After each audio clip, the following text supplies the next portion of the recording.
Hello friends, welcome back to my channel. Friends, आज हम आपको आपके प्रोज के सबसे इम्पोर्टेंट 5 लॉन्ग क्वेश्चंस के आंसर बताने वाले हैं, जो कि आपके एग्ज़ाम में आने के 100% चांसेस हैं। मैं पूरी श्योरिटी के साथ कह सकता हूं कि अगर आपने इन 5 क्वेश्चंस को प्रिपेयर कर लिया तो इनमें से एक क्वेश्चन आपके एग्ज़ाम में ज़रूर फंस जाएगा। तो फ्रेंड देखिए, हमारे फर्स्ट लेसन से, जो कि ये द लास्ट लेसन, इससे सबसे इंपॉर्टेंट क्वेश्चन यहाँ पे दिया गया है कि how did M Hamel look different on the day of the last lesson. How did M Hamel look different on the day of the last lesson. तो इस क्वेश्चन में पूछा गया है कि लास्ट लेसन वाले दिन एम हैमिल अलग कैसे दिख रहे थे, तो उनमें क्या डिफरेंस आया था, ये चीज़ आपको बताना है। तो देखिए, आप लिख सकते हैं कि M Hamel was a very dedicated French teacher. सबसे पहले आपको बताना होगा कि एम हैमिल थे कौन, तो आप बता सकते हैं कि M Hamel was a very dedicated French teacher. M Hamel एक बहुत ही समर्पित फ्रेंच टीचर थे, बहुत ही डेडिकेटेड टीचर थे। He was a man of strict discipline, way strict अनुशासन वाले व्यक्ति थे। On the last day he came out wearing a fine dress. अब ये चीज़ फ्रांज ने नोटिस किया था कि उस दिन जो एम हैमिल है वो एक बहुत ही अच्छी ड्रेस पहने हुए थे और एक कढ़ाई किया हुआ हैट भी पहने हुए थे। तो ये चीज़ यहाँ पे बताया गया कि on the last day he came out wearing a fine dress, यानी कि उस अंतिम दिन एम हैमिल एक बहुत अच्छी सी ड्रेस पहने हुए थे। That he use to wear on special occasions, जिसे वो केवल किसी खास अवसर पर ही पहनते थे, जिस ड्रेस को वो किसी खास अवसर पर ही पहनते थे। On the last day he addressed everybody present in the class, और अंतिम दिन उन्होंने क्या किया, उस क्लास में जितने भी लोग उपस्थित थे उन सभी को एड्रेस किया। क्या कहकर? My dear children, my dear children कहकर एड्रेस किया। और कहते हैं कि this is the last lesson of French, this is the last lesson of French, या फ्रेंच का अंतिम लेसन है। He was looking very sad at the order which came from Berlin, यानी कि वे उस आदेश से बहुत दुखी लग रहे थे जो बर्लिन से आया था। ही was looking very sad at the order which came from Berlin, way Berlin से आए हुए आदेश पर बहुत दुखी लग रहे थे। On that day he explained everything in detail, on that day यानी कि उस दिन, ही एक्सप्लेन्ड एवरीथिंग, उन्होंने सब कुछ समझाया, इन डिटेल यानी कि पूरे डिटेल में समझाया, विद अटमोस्ट डेडिकेशन यानी कि पूरी डेडिकेशन के साथ, पूरी समर्पण के साथ, उन्होंने पूरी लगन के साथ समझाया। It seemed that he wanted to teach them everything in just one stroke, और उस दिन ऐसा लगा कि वे उन्हें जो कुछ भी जानते हैं फ्रेंच लैंग्वेज के बारे में, वो जो भी जानते हैं वो सब कुछ उन्हें एक ही बार में पढ़ा देना चाहते हैं। He was very polite and emotional that day, उस दिन वो बहुत ही विनम्र और इमोशनल थे, भावुक थे। उस दिन एम हैमिल बहुत ही विनम्र थे और इमोशनल थे, और जनरली वे कैसे होते हैं, बहुत स्ट्रिक्ट होते हैं, बट उस दिन वे बड़े ही विनम्र थे और बहुत ही इमोशनल थे, भावुक हो गए थे। तो ये सारा चेंजिंग उनके अंदर आया था उस लास्ट लेसन वाले दिन। तो अगर आप चाहें तो इसका स्क्रीनशॉट ले लीजिए और इसके बाद हम नेक्स्ट क्वेश्चंस देख लेते हैं। तो फ्रेंड्स, अब हम देखते हैं प्रोज के सेकंड लेसन लॉस्ट स्प्रिंग के सबसे इंपॉर्टेंट क्वेश्चंस को, जिसमें से पहला क्वेश्चन है कि describe the plight of the rag pickers in Seemapuri. Describe the plight of the rag pickers in Seemapuri. ये क्वेश्चन फ्रेंड्स आपके मॉडल पेपर में भी पूछा गया था, तो आप इसको बहुत ही अच्छे से प्रिपेयर कर लीजिएगा। तो इसमें क्या पूछा गया है, सीमापुरी में जो रैग पिकर्स रहते हैं उनकी दुर्दशा को डिस्क्राइब करना है। प्लाइट का मतलब दुर्दशा है, सीमापुरी में रहने वाले रैग पिकर्स यानी कबाड़ियों की दुर्दशा के बारे में हमें बताना है।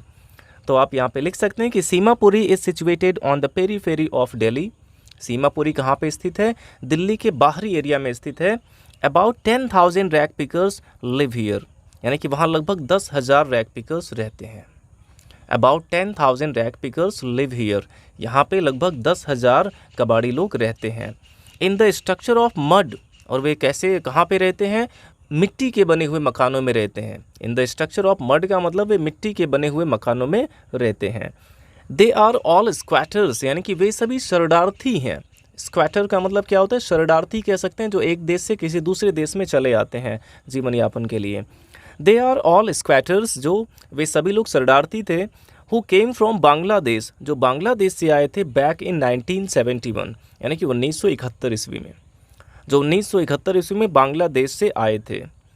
दे do not have sewage drainage और रनिंग वाटर, यानी कि उनके पास निकासी, पानी की निकासी के लिए कोई स्थान नहीं था, ना तो उनके पास पानी की कोई सप्लाई थी। तो ये चीज़ें यहाँ पे आप लिख सकते हैं। Although they have no identity, और भले उनके पास कोई पहचान नहीं था, उनका कोई पहचान नहीं था, कोई आइडेंटिटी कार्ड उनके पास नहीं था। दे हैव राशन कार्ड्स, लेकिन फिर भी उनके पास राशन कार्ड थे। Although they have no identity, भले ही उनकी कोई पहचान नहीं थी, दे हैव राशन कार्ड्स, फिर भी उनके पास राशन कार्ड्स थे। And have their name in the voters list, और वोटर लिस्ट में भी उनका नाम था। Children grow up in these small structures and help their parents in their survival, और बच्चे इस छोटे छोटे घर में ही, मिट्टी के छोटे छोटे घर में ही बड़े होते थे, और बड़े होकर वो क्या करते थे, help their parents in their survival, उनके जीवन यापन में अपने मम्मी पापा की मदद करते थे। और कैसे मदद करते थे? Rag picking is the only way for survival इन सीमापुरी, सीमापुरी में जीवन यापन करने का केवल एक ही तरीका था, रैग पिकिंग, यानी कि कबाड़ इकट्ठा करना। Rag picking is the only way for survival इन सीमापुरी, सीमापुरी में सर्वाइवल का एकमात्र तरीका था रैग पिकिंग करना, यानी कि कबाड़ इकट्ठा करना। They are too poor to have full meal, यानी कि वे इतने गरीब थे कि उन्हें पूरा भोजन भी नहीं मिलता था। और टू वेयर चप्पल्स, और यहाँ तक कि वे चप्पल भी नहीं पहन सकते थे, इतने गरीब थे सब। तो इस तरह से फ्रेंड्स आप इस क्वेश्चन का आंसर लिख सकते हैं। अब आप इसका स्क्रीनशॉट ले लीजिए और इसके बाद हम नेक्स्ट क्वेश्चन देख लेते हैं। तो फ्रेंड्स इस लेसन का दूसरा सबसे इंपॉर्टेंट क्वेश्चन है कि mention the hazards of working in the glass bangles industry, यानी कि ग्लास बैंगल इंडस्ट्री में काम करने के वाले खतरे के बारे में बताइए। तो मेंशन द हैजर्ड्स, हैजर्ड्स का मतलब खतरा है।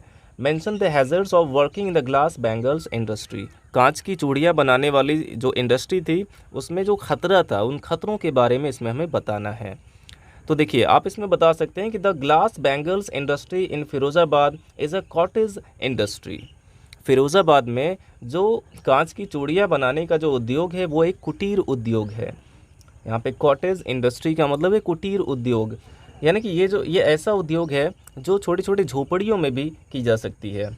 Parents and their children work at the glass furnaces with high temperature, यानी कि माता पिता और बच्चे शीशे की भट्टी के पास हाई टेम्परेचर पर काम करते थे। इन डिंजी सेल्स, यानी कि उस छोटे से घर में, विदाउट एयर एंड लाइट, जिसमें न तो हवा आती थी और ना ही लाइट आता था, प्रकाश आता था।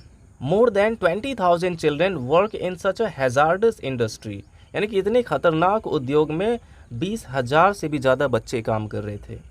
More than 20,000 children work in such a hazards industry, यानी कि इतने खतरनाक उद्योग में 20,000 से भी ज़्यादा बच्चे काम करते थे।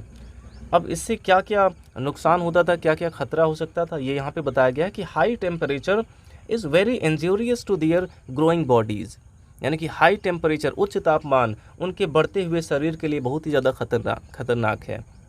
उच्च तापमान उनके बढ़ते हुए शरीर के लिए बहुत अधिक खतरनाक है। The dazzling and sparking of welding light, welding करते समय जो लाइट होती है, जो चिंगारी जैसी निकलती है, takes away their I site, वो उनकी आंखों की ज्योति को भी छीन लेती है। The dazzling and sparking of welding light takes away their eyesight, यानी कि जो वेल्डिंग लाइट होती है वो उनकी आई साइट को भी, उनकी आंखों की ज्योति को भी छीन लेती है। बिफोर दे बिकम एडल्ट, यानी कि उनके एडल्ट होने से पहले ही, उनके युवा होने से पहले ही उनकी आंखों की ज्योति चली जाती है। तो यही सब वे हैज़र्ड्स हैं, वे खतरे हैं जो ग्लास बैंगल्स इंडस्ट्री में होते हैं। तो आई होप फ्रेंड्स आपको समझ में आ गया होगा। अब आप इसका स्क्रीनशॉट ले लीजिए और इसके बाद हम नेक्स्ट क्वेश्चन देख लेते हैं। तो देखिए फ्रेंड्स हमारा ये चौथा इंपॉर्टेंट क्वेश्चन है कि all we have to fear is fear itself, यानी कि हमें जिस चीज़ से डरना है वो खुद डर ही है। Justify the statement on the basis of the lesson, यानी कि इस लेसन के हिसाब से इस स्टेटमेंट को जस्टिफाई करना है। All we have to fear is fear itself, जैसा कि लेसन में ये लाइन आई हुई है कि हमें जिस बात से डरना है वो खुद डर ही है, इसी बात को हमें जस्टिफाई करना है इस लेसन के अकॉर्डिंग। तो देखते हैं फ्रेंड्स इसका आंसर हम लिख सकते हैं कि in this lesson Roosevelt says, यानी कि इस लेसन में रूजवेल्ट कहते हैं all we have to fear is fear itself, हमें जिस चीज़ से डरना है वो खुद डर ही है। Douglas has experienced both the sensation of dying, यानी कि विलियम डगलस ने क्या किया था, मौत का भी अनुभव कर लिया था, and terror that the fear of death produces, और उस आतंक का भी अनुभव कर लिया था जो मौत का डर उत्पन्न करता है, जो आतंक मौत का डर उत्पन्न करता है। तो यानी कि उन्होंने मौत का भी अनुभव कर लिया था और मौत के डर का भी अनुभव कर लिया था। The strong will, determination, courage and trial win over all our terror and fears. तो यहाँ पे बताया गया कि द स्ट्रॉन्ग विल यानी कि दृढ़ इच्छा, डिटर्मिनेशन, करेज साहस एंड ट्रायल और परिश्रम, win over all our terror and fears, यानी कि ये सभी चीज़ें हमारे डर और हमारे डर को और हमारे आतंक के ऊपर विजय प्राप्त कर लेती हैं। यानी कि अगर हमारे पास स्ट्रॉन्ग विल है, डिटर्मिनेशन है, दृढ़ निश्चय है, करेज यानी कि साहस है और हम परिश्रम कर सकते हैं, तो हम इस डर पर विजय प्राप्त कर सकते हैं। वंस ही टुक करेज, एक बार उन्होंने साहस किया, द फियर वैनिस्ड, और वो डर गायब हो गया। विलियम डगलस ने केवल एक बार साहस किया, वंस ही टुक करेज, एक बार उन्होंने साहस किया, द फियर वैनिस्ड, और उनका डर गायब हो गया। Fear creates danger where there is none, और यहाँ पे कहा गया कि फियर यानी कि डर खतरा उत्पन्न करता है जहाँ पे कोई खतरा भी नहीं होता है। डर वहाँ भी खतरा उत्पन्न कर देता है जहाँ कोई खतरा ही नहीं होता है। अब जैसे जो लोग भूत से डरते हैं, वो अगर कभी रात में कहीं पे चलते हैं तो उन्हें अगर कहीं पे कोई पेड़ है या फिर कोई भी चीज़ है तो उसको देख के उन्हें लगेगा कि यहाँ पे कोई भूत ही है, तो उनको वहाँ पे खतरा ही नज़र आएगा क्योंकि वो डरते हैं भूत से। तो इसीलिए आप कह सकते हैं कि fear creates danger where there is none, यानी कि डर खतरे को उत्पन्न करती है जहाँ पे कोई खतरा ही नहीं होता है। फाइनली ही रियलाइज्ड, अंत में उन्होंने रियलाइज़ किया, विलियम डगलस ने अंत में ये रियलाइज़ किया, that in death there is peace, कि मौत में शांति होती है, and there is terror only in the fear of death, और केवल मौत के डर का आतंक होता है। आतंक केवल मौत के डर में होता है, लेकिन मौत में तो बिल्कुल शांति होती है। ये चीज़ उन्होंने लास्ट में फील किया, रियलाइज़ किया। तो ये आंसर आप इसका लिख सकते हैं। आई होप इतना आपको समझ में आ गया होगा। अब इसके बाद हम लास्ट क्वेश्चन देख लेते हैं। तो देखिए फ्रेंड्स, हमारा ये 5वां सबसे इंपॉर्टेंट क्वेश्चन है कि why was Champaran episode a turning point in Gandhi's life, यानी कि चंपारण एपिसोड गांधी जी के लाइफ में टर्निंग पॉइंट क्यों था। ये क्वेश्चन आपके एग्जाम में आने के बहुत ही ज़्यादा चांसेस हैं। तो देखिए फ्रेंड्स, आप इसका आंसर लिख सकते हैं कि the Champaran episode provided Gandhi a deeper insight into the problems of the poor peasants, यानी कि चंपारण एपिसोड में ही गांधी जी को ये पता चला कि जो हमारे गरीब किसान हैं उनकी समस्या क्या है। The Champaran episode provided Gandhi a deeper insight into the problems of the poor peasants, यानी कि चंपारण एपिसोड में ही गांधी जी को हमारे गरीब किसानों की समस्या के बारे में गहराई से पता चला। He found them fear stricken, उन्होंने पाया कि जो हमारे किसान हैं वो डर के मारे हुए हैं, वे डरे हुए हैं। He found them fear stricken, यानी कि गांधी जी ने पाया कि हमारे किसान बिल्कुल डरे हुए हैं। When Gandhi ji came forward to help the sharecroppers, और जब गांधी जी उन बटाईदारों की मदद करने के लिए आगे आए। When Gandhi ji came forward to help the sharecroppers, जब गांधी जी उन शेयर क्रॉपर्स की मदद करने के लिए आगे आए। ही फेस्ड मैनी डिफ़िकल्टीज़, तो उन्होंने बहुत सी कठिनाइयों का सामना किया। ही फेस्ड मैनी डिफ़िकल्टीज़, तो उन्होंने बहुत सी कठिनाइयों का सामना किया। He received an official order, उन्होंने एक ऑफिशियल ऑर्डर भी पाया टू लीव चंपारण, जिसमें कहा गया था कि वे चंपारण छोड़कर चले जाएं। उन्हें एक ऑफिशियल ऑर्डर भी मिला जिसमें कहा गया था कि वे चंपारण छोड़कर चले जाएं। बट ही डिसओबेड इट, लेकिन उन्होंने उस सरकारी आदेश की अवज्ञा कर दी। This is why he was summon to court, और इसी वजह से उन्हें कोर्ट में बुलाया गया। This is why he was summon to court, और इसी वजह से उन्हें कोर्ट में बुलाया गया। तो फ्रेंड्स, इतने का आप स्क्रीनशॉट ले लीजिए और इसके बाद हम इसके आगे देख लेते हैं। तो इसके बाद देखिए, यहाँ पे बताया गया कि thousands of peasants demonstrated spontaneously around the court, और जब उन्हें कोर्ट में बुलाया गया तो हज़ारों की संख्या में किसानों ने क्या किया, धरना प्रदर्शन किया। उस कोर्ट को पूरी तरफ चारों तरफ से घेर लिया। थाउजेंड्स ऑफ पीजेंट्स डिमोन्स्ट्रेटेड का मतलब धरना प्रदर्शन करना कह सकते हैं। थाउजेंड्स ऑफ पीजेंट्स यानी कि हज़ारों किसानों ने स्पॉन्टेनियसली अराउंड द कोर्ट को चारों तरफ से घेर लिया, वहाँ पे प्रदर्शन करने लगे। द ऑफिशियल्स फेल्ट पावरलेस, और उस समय जो सरकारी कर्मचारी वहाँ पे थे, सरकारी अधिकारी लोग थे, वे सभी पावरलेस फील कर रहे थे, जैसे उनके पास कोई ताकत ही नहीं है। द ऑफिशियल्स फेल्ट पावरलेस, उस समय जो अंग्रेज़ अधिकारी लोग थे वो सब पावरलेस फील कर रहे थे। And civil disobedience won for the first time. और उसी समय जो है सिविल डिसओबीडियंस पहली बार जीत गई। सिविल डिसओबीडियंस क्या किसको कह सकते हैं? इसका मतलब है शांति प्रदर्शन, इसको कह सकते हैं कि शांति प्रदर्शन पहली बार जीत गई, यानी कि बिना किसी वायलेंस के केवल एक प्रदर्शन करने से उन्हें उनकी डिमांड को मान लिया गया।